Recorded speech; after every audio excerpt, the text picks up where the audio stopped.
यांच्या प्रचारासाठी आता स्वतः शिंदे आणि फडणवीस मैदानात उतरल्याचं कळतंय। देवेंद्र फडणवीस हे आज इंदापूरच्या दौऱ्यावर आहेत, तर सुनेत्रा पवार यांच्या प्रचारासाठी ते इंदापुरात सभा देखील घेणार असल्याची माहिती आहे। तर बारामती लोकसभा मतदारसंघामध्ये निवडणुकीसाठी शिंदेंच्या नेतृत्वामध्ये शिवसेनेची बैठक सुद्धा होणार आहे। यासह शिंदेंनी आपल्या पदाधिकाऱ्यांना सुनेत्रा पवार यांचा प्रचार करण्यासाठीच्या सूचनाही दिल्या। दरम्यान दुसरीकडे उपमुख्यमंत्री देवेंद्र फडणवीस आज इंदापूरच्या दौऱ्यावर असतील। फडणवीस यांची इंदापूरमध्ये सभा होणार आहे। महायुतीचे उमेदवार सुनेत्रा पवार यांच्या प्रचारासाठी ते इंदापुरात सभा घेत आहेत। याच वेळी इंदापूर विधानसभा मतदारसंघातील भाजप पदाधिकाऱ्यांशी नाराजी जी आहे ती काही प्रमाणात कायम असल्याची चर्चा सध्या सुरू आहे। ही नाराजी दूर करण्याचा सुद्धा फडणवीसांचा प्रयत्न असल्याची माहिती आहे। दरम्यान महायुतीचा धर्म सगळ्यांनी पाळला पाहिजे असं सूचक विधान हर्षवर्धन पाटलांनी यावेळी केलं।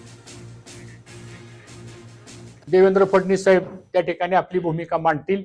ज्या अर्थी त्यांनी स्वतःहून फोन करून मी इंदापूरला येऊन तुमच्या कार्यकर्त्याशी मला संवाद साधायचा आहे, त्याचा अर्थच असा आहे की त्यांनी पण काय मनामध्ये ठरवलं असेल की या इंदापूरचं सोल्युशन काय काढायचंय किंवा इंदापूरचा काय तोडगा काढायचा आहे, की आज जसं तुम्ही आम्हाला महायुतीचा धर्म पाळा म्हणून सांगताय तसं महायुतीमधल्या सुद्धा घटक पक्षांनी सुद्धा महायुतीचा सुद्धा धर्म पाळला पाहिजे। वन वे ट्रॅफिक चालत नाही, म्हणजे फक्त मदतच घ्यायची।